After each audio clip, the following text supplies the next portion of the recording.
వారి అభిప్రాయం చెప్పుకునే హక్కు వారికి ఉన్నది, నాకేం అభ్యంతరం. అయితే అధ్యక్ష, తమరి ద్వారా తెలంగాణ సమాజానికి అత్యంత కీలకమైన అంశాన్ని, ఇతరులు ఎవరో చెప్పిందో మనము చేపట్టిన చర్యలు లేదా పనుల మీద ఇతరు ఇచ్చే నివేదికను మనము ఆమోదించవచ్చు, తిరస్కరించవచ్చు, భిన్న అభిప్రాయం చెప్పడానికి కూడా అవకాశం ఉంది. కానీ మనమే ఒక ఆలోచనతో కొంతమంది అధికారులను, ఒక గ్రూప్ ఆఫ్ ఇంజనీర్స్, రిటైర్డ్ ఇంజనీర్స్ను కూర్చోబెట్టి నా ఆలోచన ఇది, నేను ముందుకు వెళ్ళాలనుకుంటున్న విధానం ఇది, దీని మీద సాంకేతిక నిపుణులుగా మీ అభిప్రాయాన్ని కూలంకషంగా పరిశీలించి అన్ని పరిణామాలను పరిగణలోకి తీసుకొని మీరు నివేదిక ఇవ్వండి అని చెప్పి గత ముఖ్యమంత్రి కల్వకుంట్ల చంద్రశేఖరరావు గారు, ఆనాటి సాగునీటి పారుదల శాఖ మంత్రి తన్నీర్ హరీష్ రావు గారు గోదావరి ప్రాజెక్టుల మీద రిటైర్డ్ ఇంజనీర్స్తోని ఒక కమిటీని నియమించారు అధ్యక్ష. ఆ కమిటీ ఇచ్చిన నివేదికను తమ ద్వారా ఈ సభ రికార్డులోకి మొత్తం తేదలుచుకుని, ఇందులో కొన్ని అంశాలను మాత్రం నేను చదివి వినిపిస్తాను. ఆనాటి పత్రికలలో వచ్చిన వార్తలను కూడా నేను చదివి వినిపిస్తాను కొంతమేరకు. ఈ మొత్తం రికార్డును నేను సభలో రికార్డు ప్లే చేయదలుచుకున్నాను. నేను ఈ చదివి వినిపించిన తర్వాత ఈ టోటల్ రికార్డు సభ దీంట్లోకి తీసుకోవాల్సిందిగా తమరి నేను విజ్ఞప్తి చేస్తున్నాను అధ్యక్ష. ఈ report of committee barrages and Godavari and Pranahita Chevella, ఈ కమిటీని ఆనాటి ముఖ్యమంత్రి చంద్రశేఖరరావు గారు నియమించారు. ఇది 14 పేజీల కమిటీ నివేదిక ఇచ్చింది అధ్యక్ష. ఎవరు అధ్యక్ష ఇందులో ఇంజనీర్లు ముఖ్యమైన వాళ్ళు అంటే B Anantaramulu, B Venkata Ramarao, S Chandramouli, G Damodar Reddy, M Shyamprasad Reddy, 5 మంది ఇంజనీర్లతో ఆనాటి ముఖ్యమంత్రి, సాగునీటి పారుదల శాఖ మంత్రి ప్రాణహిత చేవెళ్ళ ప్రాజెక్టుల మీద తుమ్మిడిహెట్టి దగ్గర కాకుండా ఇతర ప్రాంతాలలో నిర్మించడానికి అవసరమైన రీడిజైనింగ్కు ఇక్కడ పునాది పడ్డది అధ్యక్ష. ఈ పునాది పడ్డ తర్వాత వీళ్ళు పూర్తి స్థాయిలో మొత్తం గోదావరి జలాలకు సంబంధించిన హిస్టరీని మొత్తం ఇందులో పొందుపరిచింది అధ్యక్ష. ఇదే కాకుండా వీళ్ళు aerial survey, physical survey, toposheets survey చేసి మొత్తం ఒక నివేదికను తయారు చేసి ఇచ్చారు అధ్యక్ష.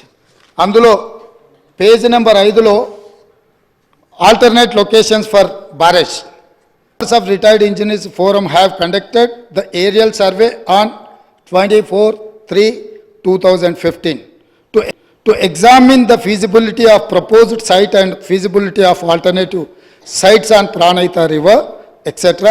After detailed toposheet study and as per site plans the following alternative are proposed.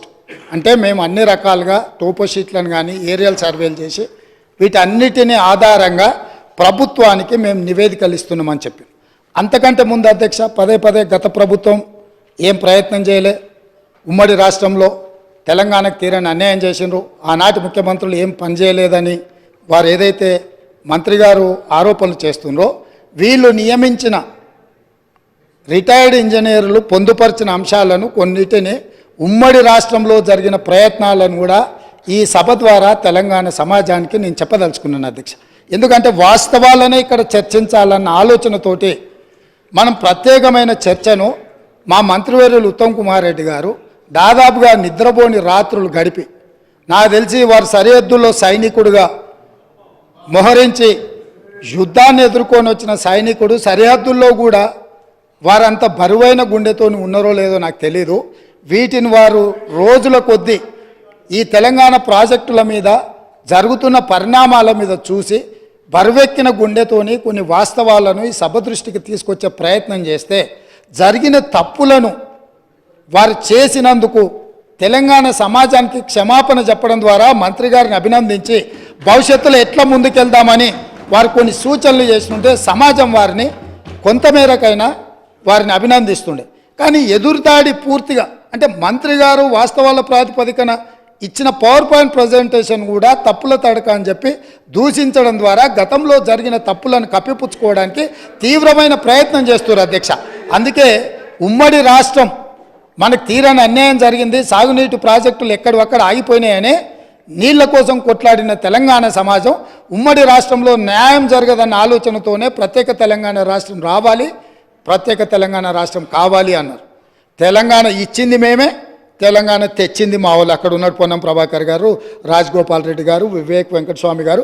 ఈ సభలో చాలామంది పెప్పర్ స్ప్రేల బారిన పడి ఆనాటి మూకల దాడిలో ఎదురొడ్డి నిలబడి కొట్లాడి తెలంగాణ బిల్లును ఆమోదింపజేసిన సభ్యులు చాలామంది, అంజన్ కుమార్ యాదవ్ లాంటి వాళ్ళు, సురేష్ షెట్కార్ లాంటి వాళ్ళు, బర్లాం నాయక్ లాంటి వాళ్ళు, సిరిసిల్ల రాజయ్య లాంటి వాళ్ళు, ఎంపీలు ఎంతోమంది ఉన్నారు అధ్యక్ష.